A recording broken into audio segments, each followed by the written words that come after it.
इसको देखने के बाद ना मुझे कंपनी ध्यान में आई, तो मैंने उसको रिव्यू के लिए देख लिया, E2E नेटवर्क्स लिमिटेड। ये थोड़ा सा ना यूनिक बिजनेस मॉडल है।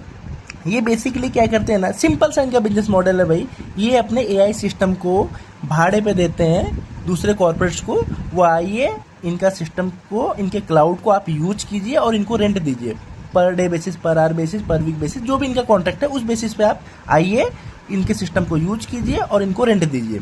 अगर आप इनका बिजनेस मॉडल भी देखोगे ना तो ये ऐसे ही है, जीपीयू ऐसे सर्विस। अच्छा, जीपीयू मतलब क्या होता है? अगर सीपीयू तो आप लोग सब लोग जानते ही होंगे, सीपीयू जो कंप्यूटर का दिमाग होता है, तो जीपीयू भी बेसिकली वही होता है जो मशीन लर्निंग और एआई वगैरह को चलाने के लिए यूज होता है। ठीक है, सिंपल सा समझो, अपन चीज़ें एकदम सिंपल रखते हैं, कॉम्प्लिकेटेड करके सिर्फ वो टीवी एंकर वगैरह का काम है, वो कॉम्प्लिकेटेड बहुत करते हैं। आपको एकदम सिंपल रखना है, जितना सिंपल हो सके उतना सिंपल रखना है। ठीक है, तो E2E नेटवर्क का यही है, बेसिकली अपना एआई सिस्टम को रेंट पे देते हैं, एज सिंपल एज दैट। इसमें और कुछ दिमाग नहीं लगाना है। ठीक है, अच्छा, इससे चीज में एक चीज समझ में आ रहा है ना, ये थोड़ा सा कैपेक्स ओरिएंटेड बिजनेस है, एक बार के लिए टू द पॉइंट, क्योंकि ना एक बार उनको कैपेक्स करना पड़ता है, आगे जाके ना पूरी जिंदगी वो रेवेन्यू देगा।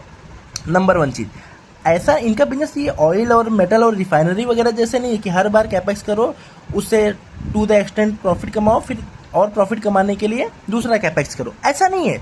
कैपेक्स ओरिएंटेड है बिजनेस, लेकिन वन टाइम कैपेक्स ओरिएंटेड है कि भाई जैसे आज देखो ना, विजय डायग्नोस्टिक को ले लो, एक बार मशीनरी डाली, उसके बाद पूरी जिंदगी रेंट कमाना है, मतलब पैसे कमाने हैं, ऐसे ही है। एक बार इन्होंने कैपेक्स करा, उसके बाद मजे करने हैं। ठीक है, अच्छा, उसके भी अच्छा मैंने इसलिए बोला, इसलिए ये चीजें बोला क्योंकि अगर आप इनका ये देखोगे ना, इबिट्टा मार्जिन देखो, सॉलिड बिजनेस मॉडल है। देखो 50-60% की इबिट्टा मार्जिन पे काम करते हैं, बल्कि इनका पैड मार्जिन देखो थोड़ा सा कम आ रहा है कम आ रहा है, यानी ये तो लॉस से थोड़ा सा प्रॉफिट में आ रहा है। अब क्यों आ रहा है मालूम है? देखो, क्योंकि डेप्रीसिएशन बढ़ रहा है।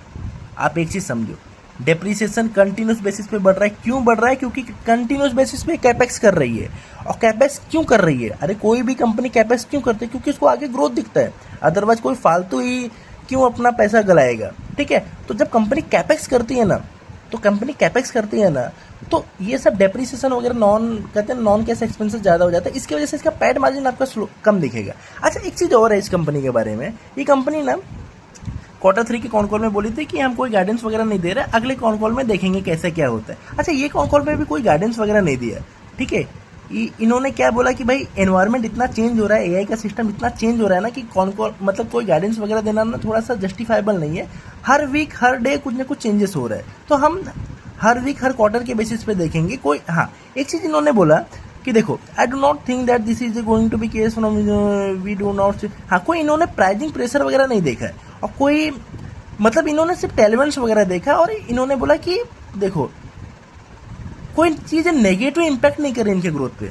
इन्होंने यानी डायरेक्टली कोई चीजें नहीं बोली, इन्होंने इनडायरेक्टली बोली कि भाई हमको ग्रोथ करने में कोई चीज अफेक्ट नहीं कर रही है, इंडस्ट्री टेलवेंट्स है और कोई प्राइसिंग प्रेशर नहीं आ रहा है। नंबर वन चीज। ठीक है, तो इस बेसिस पे आप देख सकते हैं, और ऐसे बिजनेस को ना बेसिकली ना आप क्वार्टर ऑन क्वार्टर भी देखिए। ठीक है, इसीलिए मैनेजमेंट ने ना अपना ये जो पीपीटी है ना, उसमें क्वार्टर ऑन क्वार्टर पे फोकस कर रहे हैं, क्योंकि ना कंटिन्यूस बिजनेस मॉडल शिफ्टिंग वाली चीजें है, तो आप ईयर टू ईयर थोड़ा सा दिक्कत होगा। ठीक है, तो देखो उस बेसिस पे आप देखोगे ना 6.7 का पैट मार्जिन है, पैट वगैरह ये है, और सब जिस रेट से रेवेन्यू ग्रो किया उससे तगड़े रेट से ये अपना ऑपरेटिंग लेवरेज वगैरह कर रहे हैं। ठीक है, कैपेक्स ओरिएंटेड है, एक बार के लिए अगर ये इनका कैपेक्स खत्म हो जाएगा तो आगे जाके ये कहते हैं ना कैश जनरेटिंग मशीन बन जाएंगे। इनके पास देखो फंड वगैरह भी पड़े हुए हैं आगे के कैपेक्स वगैरह करने के लिए। ठीक है, तो इस नज़र से आप कंपनी को देख सकते हैं। आपको पी वगैरह तो इसमें बहुत खतरनाक दिखेगा। तो ऐसे बिजनेस, ऐसे यूनिक जो बिजनेस वगैरह होते हैं ना, जैसे आपका जोमेटो वगैरह हो गया, थोड़ा सा अलग बिजनेस मॉडल वगैरह हो गया ना, उसको अपन बेसिकली प्राइस टू सेल्स के बेसिस पे भी देख सकते हैं। पी रेशियो जरूरी नहीं हर जगह पर यूज हो। ठीक है,